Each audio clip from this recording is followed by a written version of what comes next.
ほんで僕歯医者行ったんですよ。仕事何しましたって、トンネル仕事します。ずっとこの仕事ばっかりですかと、いや一時辞めて原子力発電所仕事に行ってましたと覚えたんで、その時何か事故を起こさなかったって歯医者さんに言われたんですよ。いやこういう放射能の除染作業やっててこういう事故があって、もう僕は大丈夫やって発電所から言われたからね。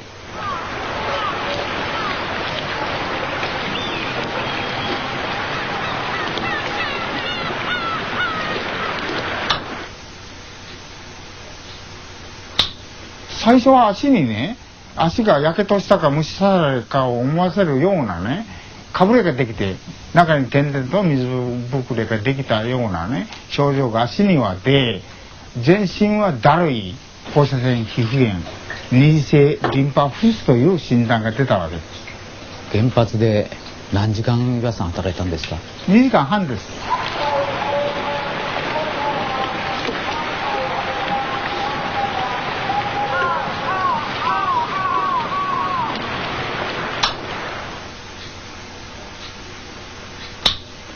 信之さんはまずどこで働いたんですか？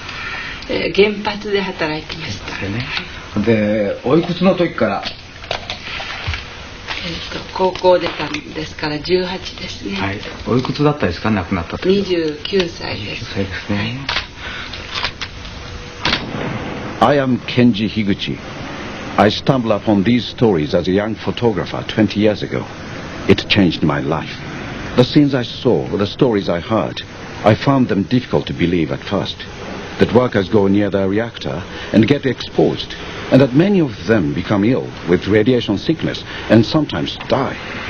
Or that these people are farmers and fishermen, or even laborers picked off the streets in the slums of Osaka and Tokyo. But when I started looking, I found so many of these people who didn't know what had happened to them, or if they did, too frightened to speak out. The thing that struck me was that all their stories were the same. During these years, I have scratched below the surface and have discovered the underside of Japan, a side the world knows nothing about. People simply don't believe this can happen in a country like Japan, a country where the companies are famous for treating workers so well.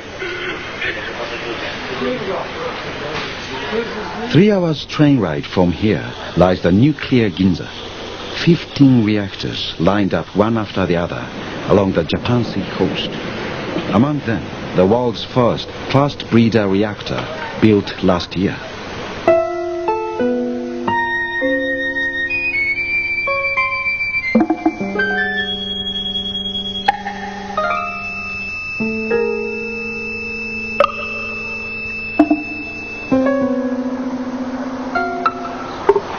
で仕事はどんな仕事をされたですか？で初め行ったら結局放射能の除染作業です。当時僕らが行った当時は昭和45年ですから第1回の定期検査、その第1回の作業に行ったんです。放射線の管理教育っていうのはなされなかったんですか？いや全然何も。マスクはどうだったんですか？いやマスクも何もしない。一日の仕事の時間っていうのがあるでしょう、いろいろと。大体最高長い時で2時間ぐらいですね。契約っていうのはただ1日ぐらいっていうことで言ってたんです。それで事務所に待機してますね。そうするとそれで電話連絡もあるわけです。どこどこ行ってくれって。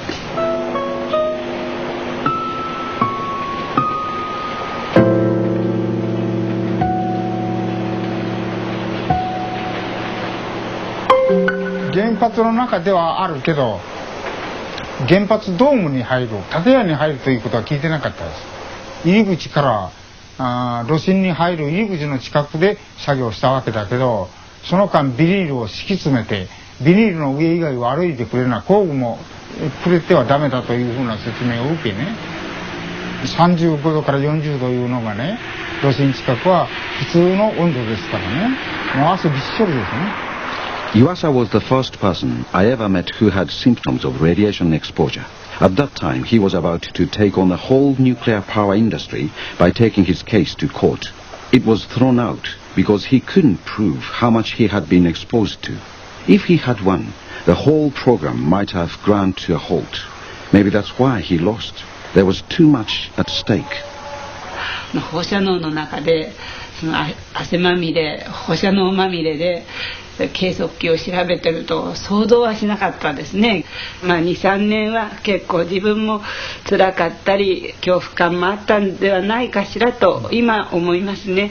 やめたいということも言ってましたし、でもお前は頑張りなさいよっていう言い方をして帰りたくない子を主人の車に乗せてですね送ってったんですけど、あの時にあの子がもっと本当のことを言えばよかったと思うし、まだあの時点でもあの子もその危険性、命が失われる危険性を感じてなかったのかなと思いますしね。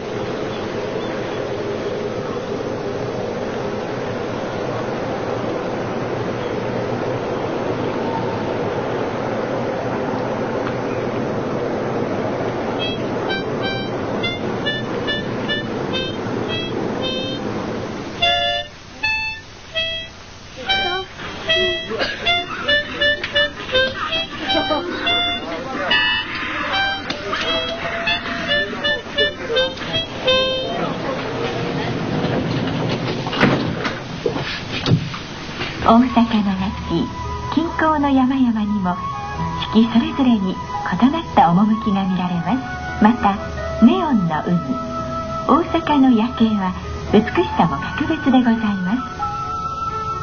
この通天閣は京都大阪のシンボルとして全国の皆様に親しまれております。 Every year, the power stations are shut down for maintenance.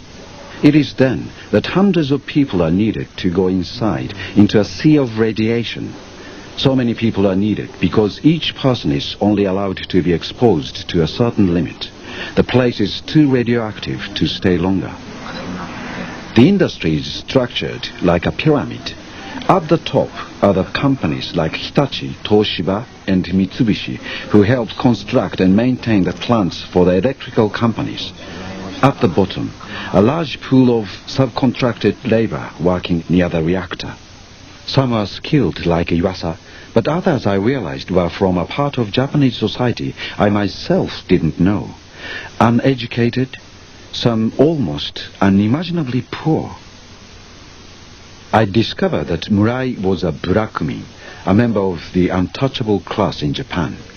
This group of people have been traditionally discriminated against in the workplace. This is very sensitive. At first, he didn't want to tell me.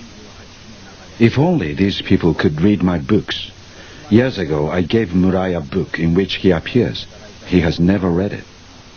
It is difficult not to feel disheartened sometimes. I have a friend, Nakajima, who lives in a temple up above the nuclear Ginza. He too is fighting for the workers.